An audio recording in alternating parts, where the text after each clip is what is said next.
రేవంత్ రెడ్డి పాలనలో గురుకులాలు సాంఘిక సంక్షేమ హాస్టళ్లలో చదువుకుంటున్న వేలాది విద్యార్థులు ఆగమయ్యారని, ఇప్పటికే ప్రభుత్వం 49 మంది విద్యార్థులను పొట్టన పెట్టుకున్నదని మాజీ మంత్రి హరీష్ రావు ఆగ్రహం వ్యక్తం చేశారు. 3 లక్షల కోట్ల బడ్జెట్ ఉన్న రాష్ట్రంలో ఎస్సీ, ఎస్టీ, బీసీ విద్యార్థులకు కనీసం కడుపు నిండా అన్నం పెట్టే పరిస్థితిలో కూడా ప్రభుత్వం లేదని మండిపడ్డారు. ప్రతిపక్ష నేతల మీద కేసులు పెట్టడం, అరెస్టులు చేయడం కాదు, పిల్లలకు కడుపు నిండా అన్నం పెట్టాలని హితవు చెప్పారు. సిద్దిపేట జిల్లా కేంద్రంలోనే సమీకృత బాలుర వసతి గృహాన్ని ఆయన ఆకస్మికంగా సందర్శించారు. విద్యార్థులతో కలిసి భోజనం చేశారు. ఈ సందర్భంగా హాస్టల్లో నెలకొన్న పలు సమస్యలను విద్యార్థులు, వార్డెన్లు ఆయన దృష్టికి తీసుకొచ్చారు. అనంతరం మీడియాతో హరీష్ రావు మాట్లాడుతూ 6 నెలలుగా మెస్ ఛార్జీలు పెండింగ్లు పెట్టిన రేవంత్ రెడ్డికి శిక్ష వేయాలని పేర్కొన్నారు. విద్యార్థులను అర్ధాకలితో ఉంచినందుకు ఏడాది ఉద్యోగోత్సవాలు చేసుకుంటున్నావా అని సీఎంను ఉద్దేశించి ప్రశ్నించారు.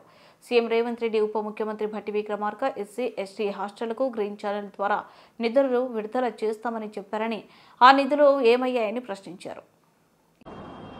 హాస్టళ్లు, గురుకుల పాఠశాలలన్నీ కూడా ఆగమైపోయినటువంటి పరిస్థితి. రేవంత్ రెడ్డి పాలనలో వేలాది మంది విద్యార్థులు ఆసుపత్రుల పాలయ్యారు. 49 మంది ముక్కుపచ్చలారని పసిబిడ్డలు ఇవాళ పొట్టన పెట్టుకున్నది రేవంత్ రెడ్డి ప్రభుత్వం. 3 లక్షల కోట్ల బడ్జెట్ ఉన్నటువంటి ఈ రాష్ట్రంలో ఈ ఎస్సీ, ఎస్టీ, బీసీ పిల్లలకు కడుపు నిండా అన్నం పెట్టడం కూడా చేతనైతే లేదంటే ఈ ప్రభుత్వం యొక్క ప్రాధాన్యతలు ఏందో మనం అర్థం చేసుకోవాల్సిన అవసరం ఉంది. కేసీఆర్ గారి హయాంలో 1000కి పైగా గురుకులాలు పెట్టి గురుకుల విద్యార్థుల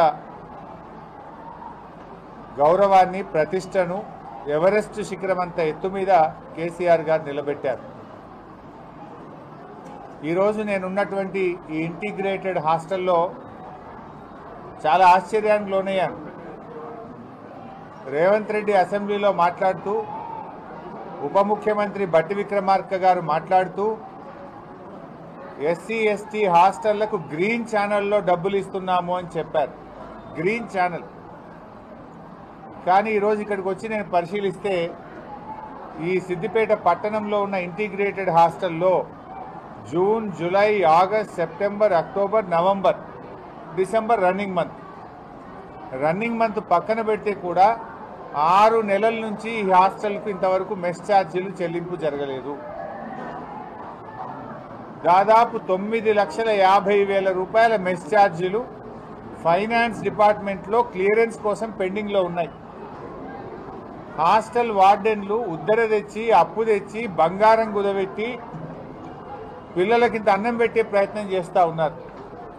6 నెలలు మెస్ ఛార్జీ రాకపోతే ఆ పిల్లలకు అన్నం ఎట్లా పెట్టాలి? నాణ్యత కలిగిన భోజనం ఏ రకంగా మెయింటైన్ అవుతుంది అని నేను అడుగుతా ఉన్నా రేవంత్ రెడ్డిని.